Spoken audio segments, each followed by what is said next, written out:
नमस्कार, मैं doctor Monika Khetarpal, associate professor of physics in government Dungar college, Bikaner. I welcome you all in the lecture series of BSc Part 2. अपनी इस lecture series में मैं आपको थर्ड पेपर प्रकाशिकी ऑप्टिक्स पढ़ा रही हूँ. मेरे फर्स्ट लेक्चर में अपन ने सीखा था कि फर्मा का सिद्धांत क्या होता है और दूसरे लेक्चर में इसी सिद्धांत का उपयोग करके हमने परावर्तन के नियम सिद्ध किए थे. तो अपना आज का जो उद्देश्य है वो रहेगा कि हम फर्मा के नियम से अपवर्तन के नियम सिद्ध करेंगे. We will verify law of refraction using Fermat's principle. फर्मा का नियम क्या है कि एक बिंदु से दूसरे बिंदु तक जाने में प्रकाश उस पथ का चयन करेगा जिसमें लगा हुआ समय न्यूनतम है. तो इसी सिद्धांत का उपयोग करके आज अपवर्तन लॉज ऑफ रिफ्रैक्शन हमें प्रूव करने हैं. दो नियम क्या हैं? मेरे पास ये दो माध्यम हैं. एक का रिफ्रैक्टिव इंडेक्स मीडियम 1 का मैं ले रही हूँ μ1. सेकंड मीडियम का है रिफ्रैक्टिव इंडेक्स μ2. ये दो अपने अपवर्तनांक है. एक प्रकाश किरण इन दोनों माध्यमों को अलग करने वाले तल, जिसको कि मैंने m1 m2 से दर्शाया है, इस पर टकराती है.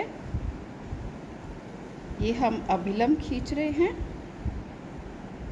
टकराने के पश्चात ये अपनी इनिशियल डायरेक्शन से डेविएट होकर के डायरेक्शन OB की तरफ जाती है. ये मेरी रिफ्रैक्टेड रे है. एंगल ऑफ इंसिडेंस है, आपतन कोण है I, अपवर्तन कोण है R के बराबर. तो प्रथम नियम तो है कि आपतित किरण, अभिलंब ON और अपवर्तित किरण OB यह एक ही तल में स्थित है. तो हम पहला नियम लिखें. आपतित किरण AO, अभिलंब ON और अपवर्तित किरण OB एक ही तल में स्थित है. Incident ray, normal and refracted ray, they all lie in same plane. अब अपवर्तन का, रिफ्रैक्शन का दूसरा नियम क्या है? दूसरा नियम है sin I upon sin R बराबर μ2 अपॉन μ1. या हम इसको लिख सकते हैं 1 μ2. अर्थात आपतन कोण का साइन, आपतन कोण की ज्या और अपवर्तन कोण की ज्या का अनुपात यह बराबर होता है दूसरे और पहले माध्यम के अपवर्तनांक की रेशियो के. इसको हम स्नेल का नियम भी कहते हैं. तो स्नेल्स लॉ क्या है? Ratio of sin I to sin R is equal to ratio of refractive index of second medium to the refractive index of first medium. This is the Snell's law. तो ये हमारे अपवर्तन के दो नियम हैं जिनका हमें सत्यापन करना है. पहला नियम का सत्यापन बिल्कुल वही है जो मैं पिछले लेक्चर में आपको समझा चुकी हूँ. पिछले लेक्चर में हमने परावर्तन के लिए सिद्ध किया था. उसी प्रकार इस नियम, अपवर्तन के नियम के लिए भी सेम है कि आपतित किरण, अभिलंब, आपतित किरण, अभिलंब और अपवर्तित किरण यह एक ही तल में स्थित रहेंगे। तो आज अपन स्नेल के नियम को सिद्ध कर रहे हैं। स्नेल के नियम को सिद्ध करने के लिए हम यहाँ पर दो माध्यम बनाएंगे, अपवर्तनांक लेंगे μ1 μ2 और ये मेरे पास इन दोनों माध्यमों को अलग करने वाला तल है m1 m2। आपतित किरण, angle of ray of incidence, ये मैं यहाँ O बिंदु के ऊपर अभिलंब खींच रही हूँ, O N N डैश। ये रिफ्रैक्टेड रे है OP। Angle of incidence I, angle of refraction R। अब सिद्ध करने के लिए मैं ये जो आपतित किरण है AO, इसकी लंबाई मान रही हूँ U और OB जो है इसको हम मान रहे हैं V के बराबर। और A से m1 m2 पे लंब खींचा है AC, लंबाई है m। इसी तरह B से m1 m2 पे एक लंब खींचा है जो कि उसको D बिंदु के ऊपर काटता है और DB दूरी मैंने मानी है n के बराबर। तो अब हमारा जो प्रकाश किरण है ये दूरी तय कर रही है प्रारंभ में AO और फिर है OB। तो ये मेरा प्रकाशीय पथ आ गया AO प्लस OB। परंतु दोनों माध्यम में हमारे पास अपवर्तनांक अलग है, तो इसलिए वेग का मान भी अलग आएगा। पहला जो माध्यम है जिसमें अपवर्तनांक μ1 है, वेग आ जाएगा c/μ1 और दूसरे माध्यम में वेग आ जाएगा c/μ2। यहाँ पर c प्रकाश का वेग है निर्वात में,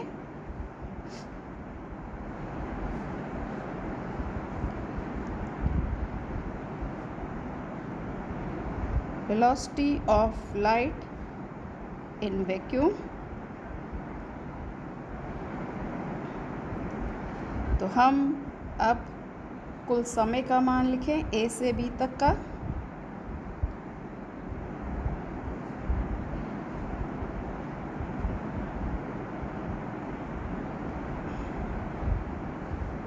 प्रकाश के गमन में लगा समय,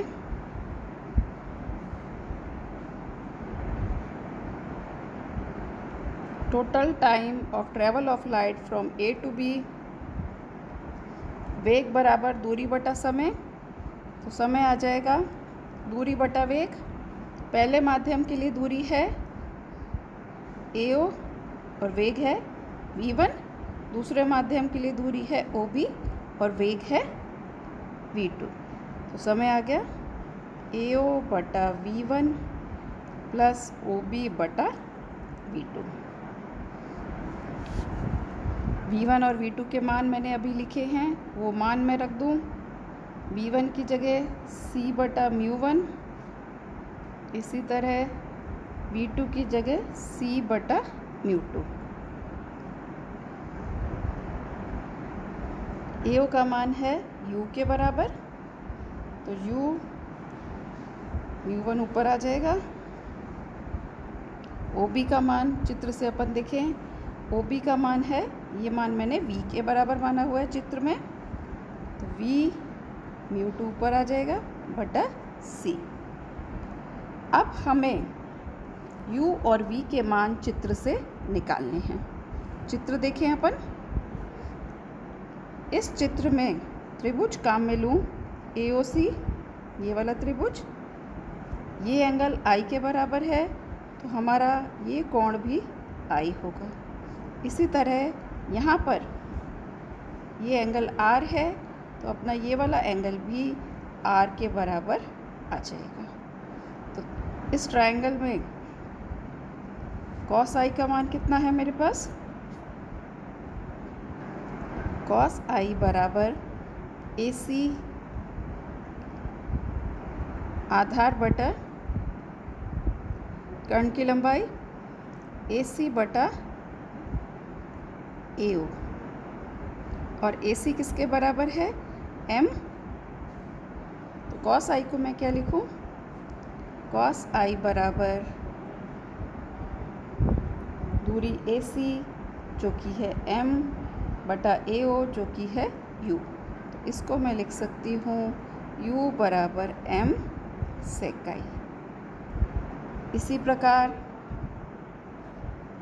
जो दूसरा त्रिभुज है इससे मैं v का मान इसी प्रकार लिख सकती हूँ। तो मेरा v आ जाएगा यहाँ से v बराबर n सेक r। u और v के मान आ गए, तो लगा हुआ समय u का मान रख रही हूँ और v का मान रख रही हूँ।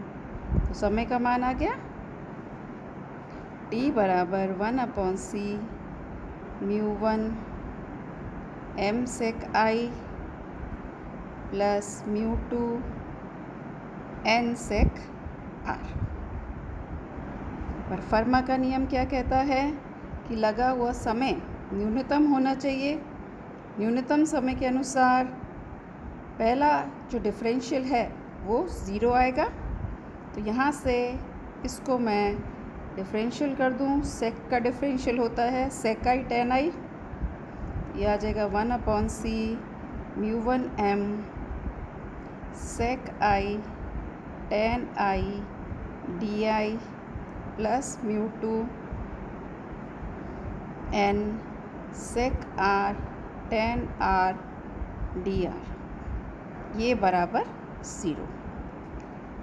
इस समीकरण को अपन सिंप्लीफाई करें।